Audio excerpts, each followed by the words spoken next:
So Abner, we've had another look at some upcoming devices this week, particularly the Pixel 10 Pro Fold. I nearly messed up the name there. Still think the naming convention's terrible. Horrible. And it horrible, yeah. I think with these devices that we've seen the renders and leaked renders of, it's a little bit underwhelming that there's not many design changes, but I guess it makes sense. In what? How do you mean?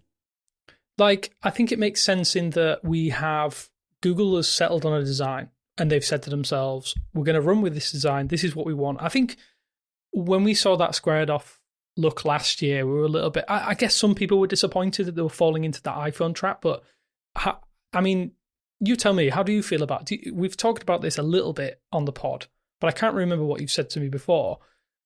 Do you think that was a right decision to kind of like, hey, we're going to settle on this design. This is what we're going for. This is where the industry's kind of heading, and we're going to little bit follow suit a little bit more? Does it kind of give up their identity? The way to think about the design, which again is iPhone-esque, is to view it as a platform, as a design platform that Google can build on. And I think this rounded edges, flat rails, flat back, I think beyond allowing them to stabilize a design, it allows them to build on it for a few years so they can focus on other areas. And I think one of the key takeaways we had at launch last year was that it fits people's expectations, for better or worse, of what a phone is. And I think there's some value in familiarity, in letting people get comfortable with something and being able to excel in other areas, like we'll talk about. But yeah, I think you can almost view it as a platform.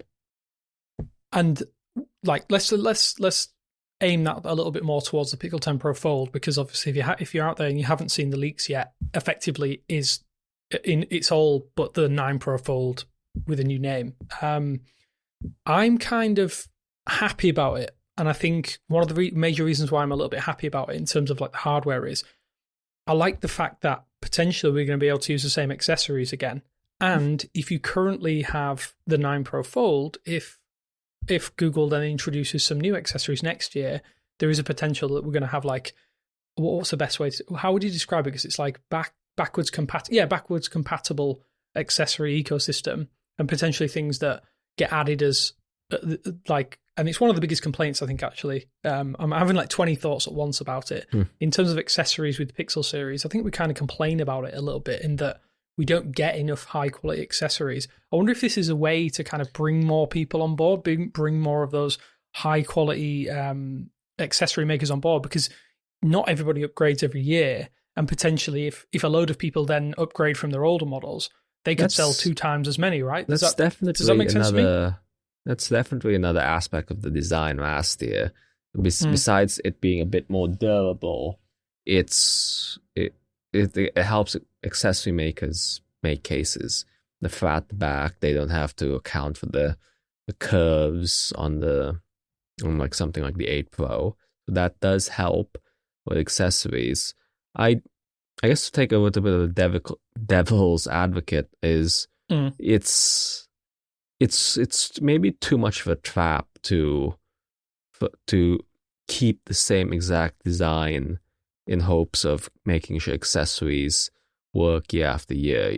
You don't want to be limited by these exact dimensions. That unless Google thought about this generations ahead, unless they decided that they are going to do this, they're going to keep the exact same dimension so they can keep accessories. That might be a bit of a tricky route. But yeah, I think, I don't know, we've seen, like you said, to move on to the broader family, we've seen these exact same designs. It's, I don't know, color maybe, they can distinguish on color. But as is, it's kind of wild how the 9 and the 9 Pro, and I assume the 10 and 10 Pro, they're really the exact same device, separated by 1 gram in terms of weight. It's pretty wild. I think it's I mean, I don't think we've really had this in Android for a long time. Like, even when we look at Samsung, they've made enough chassis or physical changes, even though the phones may look similar. I can't think of any other example of this where it has literally been maybe give or take fractions of a millimeter, the exact same design, and like you say, a gram in it, and that could just be from removing a certain weighted component. Like, Yeah. I can't imagine. I can't think of this in the mobile space.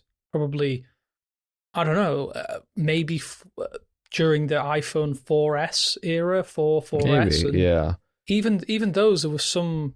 I don't know. Maybe they were the exact same dimensions, but I guess it's a good thing in certain respects, because Google can therefore account for it. Maybe they've said we're settled on this design for a couple of years just so we can kind of get consistency. And I feel like, I mean, you only need to go online and read the plaudits that the 9 series has received. I think it's probably the best received Pixel series, even though I think I was a little bit trepidatious before it came out. I thought, oh, they're following, like I've said it earlier, falling into a little bit of a trap of following the way the industry goes. And but maybe that was the trick all along. I do wonder how it'll be perceived by the buyers. Like, I know some people are stuck on the Pixel 8. I say it's not stuck. They're just currently using the Pixel 8. They may be coming up to that upgrade cycle now, and they're thinking, well, why would I get the 10 when that comes out when I can potentially get the 9 at slight discount? It's the same phone for all intents and purposes. But yeah, there's going to be a lot of question marks when August rolls around, which is still the expected timeline of launch. But it's not without changes, is it? I think there are some minor changes that do make sense. Like, for me, I think the SIM tray moving to the top of the phone. Yeah. I'm a little bit disappointed that it's not at the bottom. I think that's the best position. But like, if it means we get an extra speaker or an extra microphone, I'm all for that. I don't know. Are you the kind of person like me who blasts podcasts out of the phone, or are you just constantly wearing earbuds? Earbuds, absolutely. You have a little bit more respect for your surroundings. To continue on the hardware front, then there's talks of the camera.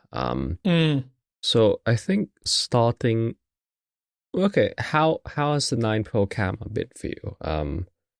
I think it's been good. I do think there's some fixes that need to be done. I hope that that's done on the processing side. Like, I don't like the fact that you take an image, and some Android phones still do it, where you take the photo and what you see in the viewfinder and what comes out at the other end is it's different. Like, I wish the post-processing could be at least toned down, or kind of you get a realistic expectation of what it is. But yeah, no, I agree with it. But fantastic apart from that. I just wish that we had that, like, real-time feedback. So I guess the main thing here is the 9 adding a telephoto camera, 3 lenses.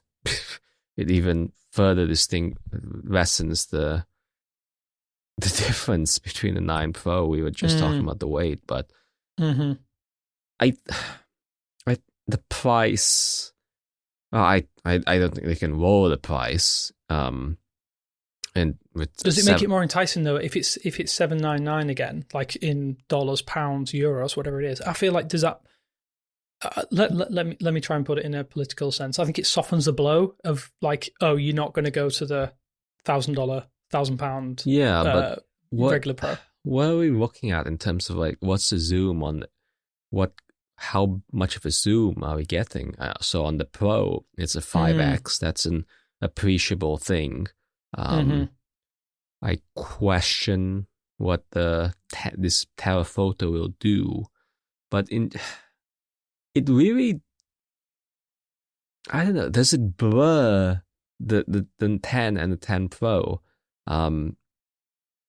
So I assume they'll keep the RAM differences, some display differences. There's obviously the price. It does make the 10 Pro, the base 10 a better value, especially if they keep the price, especially. I don't know. I think. I wonder as well, though, actually. You mentioned price, and I didn't even think of this until you've mentioned it. I wonder if you reusing that design again, making some very minor changes, allows the because obviously you're not having to manufacture a brand new shape and size or whatever it is, and you don't have to put all of that infrastructure in place. You're effectively reusing that design again, making very, very minor changes to your molds and all that kind of thing. It allows them to put these things in, like this potentially 3x. I think it'll be 3x, to be honest, on the regular 10 rather than 5x. Maybe they'll be able to make those savings elsewhere so that you can get more for your money. Does my reasoning make sense there? I know I'm picking it up on the fly, but no, it's maybe that's one of the biggest things for it. Maybe that's why. And maybe fun colors. The non-pro always has better colors, so maybe that's something to look forward to. But I'm just curious how they market it, because the base 10 getting more pro wasn't on our radar, and no. I'm very curious how they advertise it, how they push it. It's honest. Well, I don't take my word for it. As somebody who wants a small Pro phone and finally got the 9 Pro, I'm wondering whether it makes sense to even have a 10 Pro or a small 10 Pro versus just a 10 Pro XL. It's how closely are you going to? It's just how they're going to distinguish it, and whether there's enough software difference to justify those two lines, because obviously the best thing, cheaper is better, and if Google has a very attractive package at a small price, there's some risk of cannibalization going on, but they should absolutely go for the cheap thing with mass market share.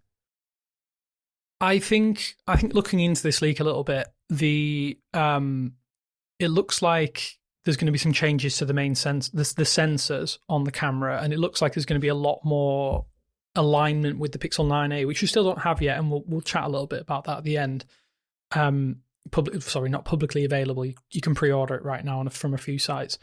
It looks like the 50 megapixel main sensor would take a slight downgrade and would be potentially the same as the 9a, which I guess would reduce the same costs. as the 9 Pro Fold. Well, officially, the 9a has a similar sensor to the 9 Pro main sensor of the 9 Pro Fold, but it's been tweaked. I assume around the size dimension, which I guess does make sense given the minuscule dimensions of that, and obviously there's no information on whether the new one will effectively utilize that, but it's expected as such. I think the downside is that it seems like they're going to drop the ultra wide, so the ultra wide is not going to be as good potentially as it is on the 9. So that one, I think that seems a little bit short-sighted in some respects.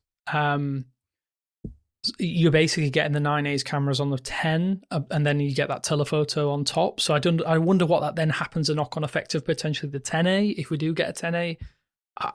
It's confusing, but I guess once we start to learn more about this device, it'll start to make a little bit more sense. But I guess to go back to your point about pricing, if you have such a close core product as the previous 9A, then from a camera perspective anyway, you have to differentiate it by having that third lens. So maybe that's how Google's going to do it this time around. And then, like you say, you wanted that small Pro phone for a long time. I know a lot of people have. I'd love to know what Google's sales figures are like for the regular Pro. I'd imagine the Pro XL will still be the big dog.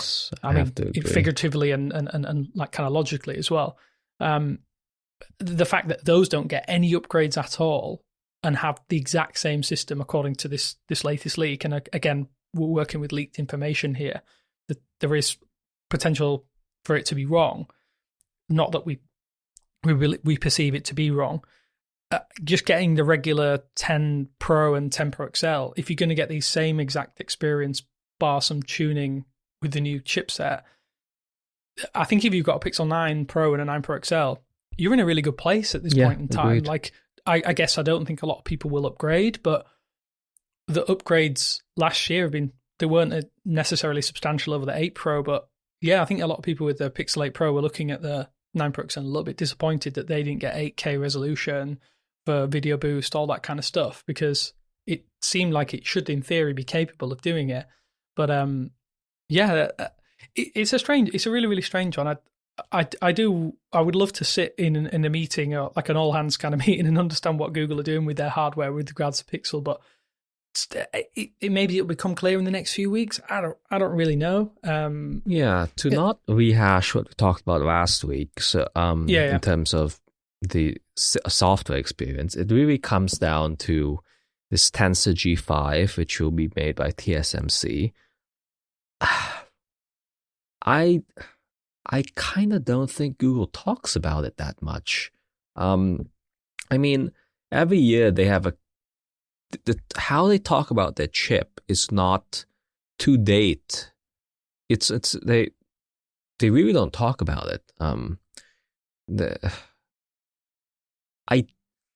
There's a chance of that changing since it's it's much more custom. They designed it and all that with the Tensor G5, but I honestly wouldn't be surprised if they really don't make it a focus of marketing. But maybe they do, because there is apparently a custom ISP for this. Yeah, device that's with this news. Maybe I that's can see that. I don't know, but then how? I don't. It's all It's like it's a strange they one, won't talk about it as a performance reader in terms of CPU, GPU, because it isn't. I don't think anybody's expecting that. How they use it for on-device AI, like, and the ISP, as you're saying, that's something that they can talk more about. But it's I don't know. I don't expect them to really go full Apple, in which they dedicate a portion of their keynote to talking about the chips and under the hood. I don't see that. Yeah, I just don't see that. That's not typical Google, and it's just historically they don't spend that much time in keynotes on product pages talking about the chips. And if that's the main hardware change, the main hardware improvement, that makes their jobs a little bit harder this year. Next year. No, this year. This year. I was going to say next year. We're wishing time away. Yeah, maybe this is the year that changes, though, I guess. Because obviously, if we're looking at the exact same design, how do they sell the exact same design again? Unless I agree with you, they could differentiate it with colours and different colours of the phones. I know that they've obviously, the last few years, was it the last two? They haven't done a new version of the 9. No, I'm being an idiot. Yeah, they did a mint version of the 8, which I think is still the best colour of the 8. I wonder if they just go, and obviously because it's manufactured in the same shape, it all comes back to that, I guess. Maybe it's a cost-cutting measure so they can add more colours without the actual upfront R&D there. Like, that would make a lot of sense if they said, okay, we have 6 colours this time, 7 colours for the Pro, and 5, 6, 7 colours for the regular, and we get the full gambit of Google's like kind of pastel colour palette that they've been working over the last few years, and bring back some old favourites. Maybe that's what they could do, but at the same time, is a colour of a phone going to sell it? I'm going to say no. So, I agree with you. Software is going to be important, right? To just touch back on the hardware, how do you? Well, I mean, this is what's happening. If we go like Apple for a few generations had an S cycle, major, minor. How do you feel about that with the Pixel? Which, I mean, it seems like that's what's happening, but a major, minor cycle can the Pixel support that? And is there enough interest for people?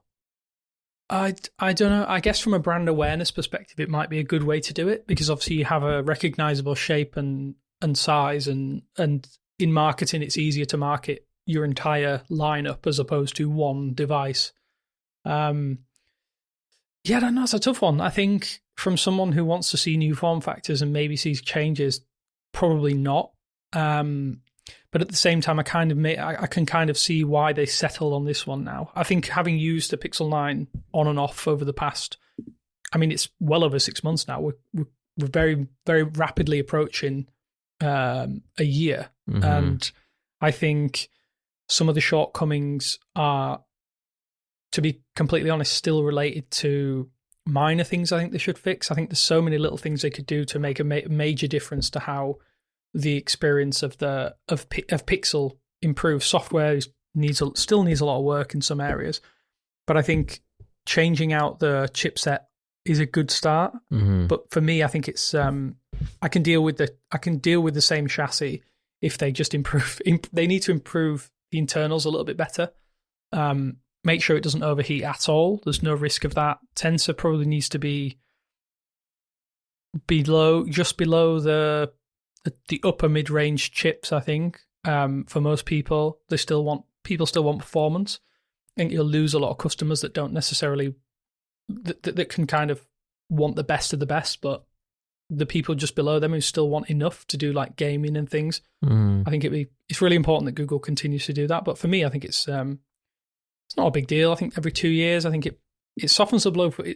My overriding feeling is that anyone who picks up, say, let's use Pixel 9 as an example.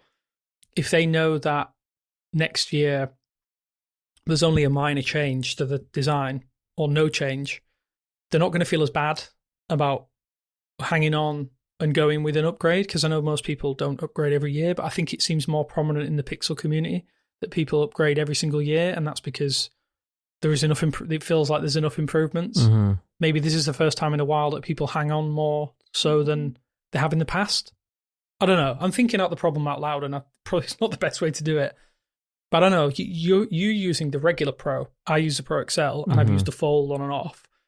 I like the Fold. I think there's some aspects of foldable phones I don't like, but if they're sticking with the same design, I can kind of understand why, because it does stand out in the crowd. And that's a good thing. That's a thought I had.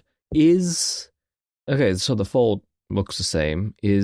At the same time, we're having so much innovation in folding hardware, especially across the pond, China, Asia. Was this a rest year? Does not going even thinner? Does that work out for Google, or does this time let them make a better one next year, or should they have? Is this the time to take this rest on foldables? I don't know. I've just picked up the Pixel 9 Pro Fold on my desk for everyone out there listening. Basically, I'm looking at it right now, and I do not think it matters that much how much thinner this device can get. I think for most people, I think I could probably take another couple of millimeters on thickness to increase the battery. That definitely needs to be a priority, unless they go for silicon carbon batteries, and then size doesn't matter quite as much. I like the way this differentiates itself from the I forgot the name, it escaped me. Galaxy Z Fold series, Z Fold series. I like the way that Google's differentiated themselves from the Z Fold, because that design basically hasn't changed. Like, they've made a few changes in terms of like internal display and stuff like that, but that has not changed.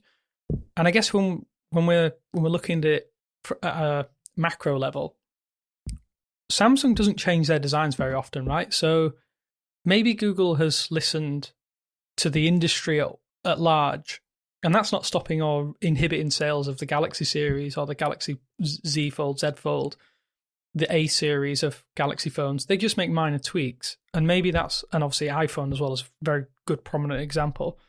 Whereas there's a lot of other Chinese OEMs that just go from pillar to post, do random designs one year, and there's no consistency in the design. I think maybe Western audiences seem to care about that, and I think with regards to the foldable, as long as it's got a good screen, as long as it has a good battery and the camera's pretty solid, I think you can kind of forgo the fact that it isn't as good as a Pro XL, because you get that dual form factor. I have no problems with the weight, size, and shape of the 9 Pro Fold. I think if the 10 Pro Fold makes improvements in battery life, then I'll be interested. But the rest, I really don't mind. I think they landed on a really good design this time around.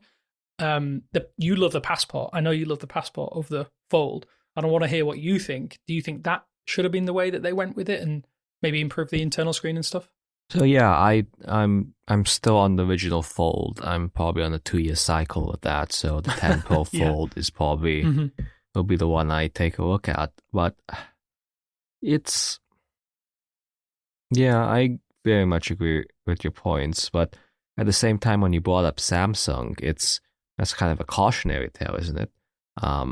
In terms of the enthusiast community, the leading edge, Samsung has kind of lost that mantle. They've kind of lost that mantle, and but to interject there really quickly, do you think that, because I genuinely think One UI 7 is the best version of Android this year. Like, in terms of Android 15, I think One UI 7 is practically the best. And I found myself, it's weird even saying that out loud. Samsung's kind of differentiated themselves with software. So it's maybe this is the time for Google to just really knuckle down and be like, hey, we are the software, and do that with the Pixel 10. Be like, okay, let's start again. And that ties into what we talked about last week with Pixie, doesn't it? Like, if they can do that, then they can completely almost differentiate that way, as opposed to try and do it with the hardware and the software at the same time, like they have in the past. Maybe, I don't know. It's a strange one, isn't it? It's really does remind me. We the team were talking earlier this week, and the something that came up was fit and finish. You were talking about how Samsung fit and finish is almost underappreciated. Yeah, definitely. I think it's right up. I think in terms of Google's lineup, I think that they've fixed a lot of the issues. I think there's a few things they could kind of resolve with regard to the screen, but that's not necessarily their fault. I think sometimes it's just how screens are manufactured. But yeah, if we can get that point where this year the fit and finish is as good as Samsung, I don't know. I think the world's their oyster a little bit. Throw in some high profile marketing campaigns, even though it's the same design, and I think you could really start making some proper inroads. If the Tensor, it all hinges on the Tensor G5, though, doesn't it? Really, I think, because you do, as bad as the enthusiast audience can be, I think you do need the enthusiast audience to kind of like, oh, absolutely, almost be the early adopters and be the people who shout about the products. And obviously, I guess we are the enthusiasts, and but then again, I do think there's a separation where people complain that, oh, tech journalists say this, but the real world is we want the best performance and stuff. And I agree to an extent. I do think sometimes people overestimate what they need in terms of like power of a phone, but at the same time, I get it. A lot of the products we do get sent for review units and stuff. Obviously, I've purchased my own devices, S25 Ultra, Pixel 9 Pro XL, and the Fold. And even I can say that there is a difference between the Snapdragon and the Tensor chip. There's just an edge there. So I can kind of understand if you're throwing down serious money for a device, you want the best of the best. And that's obviously where Google needs to start, just genuinely start closing the gap. I know you would disagree with me to an extent, but yeah, I think it does hinge on Tensor. I think a lot of people have negative feelings about it. And even if the software is incredible, there are still going to be some people that I can't because it has a Tensor chip. I don't know. Maybe that changes this year, hopefully, to an extent. So yeah, that's again, I guess recap comes down to software. It really, and especially on device AI stuff, it's for better or worse. It's Gemini and how much they push what it can do. We're still waiting for Astra powered live camera and screen sharing. I guess the thing we learned this week is that it's still rolling out, 1, and 2, it will be available on any Android device that has the Gemini Advanced subscription. I know when it was announced at the Galaxy S25 launch, we thought it might be exclusive to that or the Pixel for the time being, but that doesn't look to be the case. But yeah, we're still waiting for it. It's a very slow rollout. I can totally see why they want to manage the server load that's just streaming a lot of data, a lot of video. Yeah, I could definitely imagine if it had like 1 million people join and start doing videos, it would cause some serious issues. But I'm excited to try it. Do you know anyone who's actually? I don't know a single person who's managed to get it on any of their phones. No, not personally. Compared to many other Gemini rollouts, it's pretty slow. It's pretty slow going.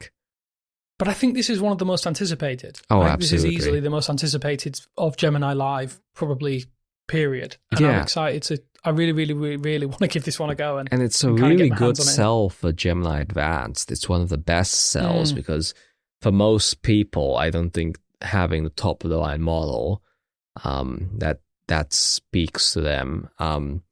But if Gemini Advanced is really something this good, I think that this is a clear attractor, and it remains to be seen how Google is going to handle that 1 year free Gemini Advanced that came with the 9 Pro, whether people that buy the 10 Pro and previously took advantage of the last year's offer, whether they'll be able to redeem it again, or whether it's a one-time thing. That'll be interesting to see. But I think Gemini Advanced is one of the clearer use cases, justifications rather, for paying for Gemini. Again, it comes down to whether it's how good it is, but I think that it finally makes the price a bit worth it. What is it? 18? I think it's £18.99 here in the UK. I cannot see myself paying that. I think if Google bundled it in, if Google did a bundle a little bit like a complete plan with like YouTube Music, Gemini AI Advanced, Google One, Nest Aware, which I already have with my Google One in the subscription. UK, that really hasn't gone anywhere else. Yeah, like if that was a thing they could do, I probably would pay £30 a month, £40 a month, because I would get the actual perceived value out of it, I think. But then again, I guess I won't know until Gemini Live Astra is available and I get to test it for myself. I guess it could be one of those things where it could be like Google Lens. It's possibly, yeah, possibly. I mean, I do. Do you genuinely think that it's going to stay behind a paywall indefinitely, or do you think they will? Surely they will make it free to everyone at some point. I can't. I don't know. Like realistically, if they're doing it if they've done it with every single other Gemini almost feature. Every single Gemini feature so far, it would make sense to make it free, right? It would at least on a limited basis, just 5 minutes. But that's the thing. I don't know what the best way to do limits on this. Like, I don't know if everybody only got 10 minutes per day. I just think that looks bad. If you limit the conversations or again long minutes, but then again, like this seems super intensive, especially for hundreds and millions of users potentially. This feels more limiting than anything else we've had. So my thought process is if they don't make it free, then OpenAI will make their version on ChatGPT free, and there's going to be a point at which people will make a distinction and say, I'm going to go with ChatGPT version. That's my thought process. But I guess the more that Google integrates it, and it kind of alludes to something I've written today, is that I do genuinely think the more that Google integrates Gemini into these things and you don't think about it as Gemini, the AI will bleed into the background. Whereas I think people go purposefully to ChatGPT. I don't think people think Gemini the same way, but I think this is one of the few times where going to Gemini to get live camera access, where you can get real-time feedback on things and kind of problem solving in the real world, it could be that killer feature that we've been waiting for. As you've said it before, world-facing camera. I think the first person to get out there and have it working in the real world is, I mean, it could be it's $1 million application, I think. Mm-hmm. Will it work as well as I've seen it in a demo, in a like a pre-planned and well-structured on-rails demo? Yeah, that is the question. I hope so. And I wonder if that is one of the reasons why the rollout's been a little bit slower, to kind of account for it, get the data on board and trying to work out the kinks. A little bit like we kind of saw with Pixel Studio. We had issues initially with people going beyond the guide rails, and they then quickly threw up them kind of blocks and stuff. Maybe that's what's needed. I don't know. I guess we'll have to wait. Hopefully it's in the next couple of weeks, because I would really like to try it. I saw it at MWC and I thought, oh, by the end of the month I'm going to be able to use this, and that hasn't been the case. So yeah, interesting feature in general. I think it was the one that was a lot of people were excited for at I/O last year when they kind of hinted at it. But I don't know. We'll have to wait and see. It is a big project, I guess, like you mentioned, but there isn't much in terms of like notable reports of rollout, right? So it's people definitely have it. It's there are random people that have it in the wild, but it's far from wide. It's absolutely far from wide. And I guess I wonder if, I mean, I doubt there is. Kind of the final thing we wanted to mention is that we've seen Gemini now has a new person at the helm, but I guess that wouldn't have affected the rollout at all. That probably would have been not even considered, but I don't know.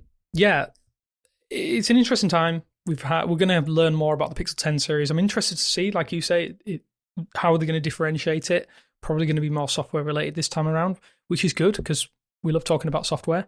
Gemini Live, is it going to be one of those things where they talk about it a great deal when the Pixel 10 series comes? Again, we don't know yet. But yeah, just want to say thanks again for joining me, Abner. It's been a strange week. We haven't had tons and tons of information about these products. We're kind of like running on empty, but trying to do our best to kind of fill in the blanks. But yeah, it's been a strange one, like I say. But thanks for joining me, and we will speak to you very, very soon. Bye.